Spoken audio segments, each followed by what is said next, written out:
Well, the drought continues for the Dallas Cowboys, who have not made a conference championship game since January of 1996. A quarter century of walking through the wilderness trying to find that right combination that has been elusive for Jerry Jones and company. They believe they have the quarterback in Dak Prescott and a Super Bowl champion at head coach in Mike McCarthy. But Dallas will really need to take a hard look at their defense this year, coming off a year where they gave up a franchise record 473 points. They've started doing so by bringing in Dan Quinn as the defensive coordinator. Now they will need to focus on bolstering the defensive line and a position they have largely ignored since Darren Woodson left, the safety position. And their once dominant offensive line is showing their age, so it's probably not time for a full-scale rebuild just yet, but they will need to get a reliable backup swing tackle that can fill in at left or right tackle, especially after Lyle Collins missed all of last season and former All-Pro left tackle Tyron Smith has not played more than 13 games in any season since 2015. Covering the Cowboys, I'm Matt Roberts. Big thanks to Matt Roberts for joining us there and outlining. He knows the Cowboys far better than the four of us do, but we're going to jump in here, you guys, and talk Cowboys football because Dak Prescott, of course, goes out with that crippling injury. I mean, that was so difficult to watch, especially with how good that offense was looking. And then really everything just kind of the wheels fell off the cart, so to speak. Is the offseason for the Dallas Cowboys as simple as making sure Dak is good to go, healthy, good to go, and then just making sure that the defense is completely revamped? Or what are the offseason priorities, you guys, for the Dallas Cowboys? 6-10 last year. I'd say that it starts with Dak because, you know, he bet on himself. He was going to play last year and then try to go earn that money. He was having his best season ever. He gets hurt, and people say, wow, he really blew it. No, he didn't. He bet on himself, and he won because you saw what a train wreck the Cowboys were without Dak Prescott. You see the quarterback market now.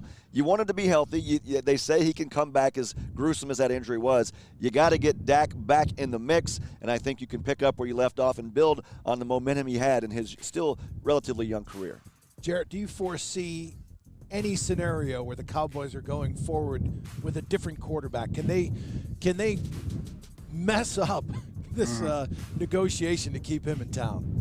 No, I mean, it's already been an issue, you know, and I think without Dak, you kind of see that there are a lot of holes. I mean, he's that good, and he can kind of maybe mask some of the other issues that you were having on the offense. But this team was, especially on the offensive line, I mean, they had injuries and key injuries. And so you got to figure out how to, you know, get those guys back on the field. But it's not just that. You got to attack the other side of the ball as well. Free safety, corner, that defensive line. You need linebacker depth as well. They have a lot of different, you know, positions that they have to be able to add. And they have a lot of picks in this upcoming draft. So I think about 10 draft picks. So they can find a way to be able to take advantage of some of those and understand that there are going to be, you know, at least 3 or 4 of those guys that aren't going to pan out, but get guys that fit your system.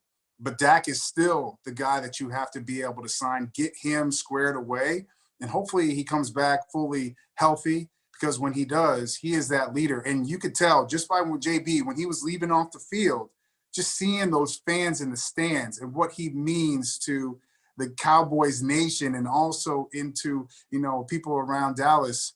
He is one of those amazing quarterbacks. I would love to have him here in Chicago, I'll tell you that. Can Jerry mess it up? Is that possible? Yes, anything is possible. I'm not calling anybody out, but when you look at, you know, over time, I mean, man, this is an organization that has Lombardi trophies, but they haven't been there in so long. They got the 90s were so long ago. They have some of the pieces. They have to figure out in that division, they could take advantage. They still haven't been able to, but we all know it starts at the quarterback position, but they still have a lot of holes to fill. That offense was a fantasy football owner's dream last year. Whoever you had was gold, and Dak goes down, and suddenly Zeke wasn't as good.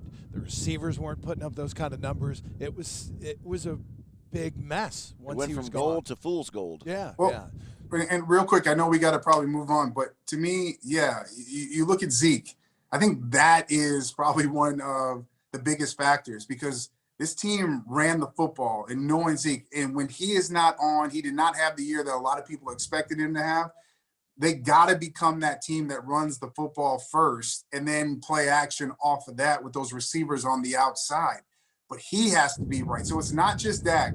This team was running with him and my guys. So you got to figure out how him and Zeke can kind of get back into their groove again, so that offense can get sticking on the right cylinders. Really quick, I want to go around all three of you here before we go to NFL Experience, because we have a report here coming up from NFL Experience here in Tampa. Real quick, is Mike McCarthy in year 2 already on the hot seat? Chris, start with you, or is that premature? The second you join the staff working for Jerry Jones, you're on the hot seat. So yes. But he's got a history of holding coaches way too long. Right. So, and I think holding him beyond this year, for me, was way too long. There were too many games last year where they just did not show heart. Can you draft heart in the NFL draft?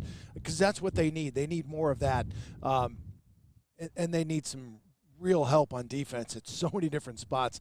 That's where I go with the draft capital. But I think he's on a hot seat, yes, but Jones has a history of holding guys too long. JP, final word before we say farewell?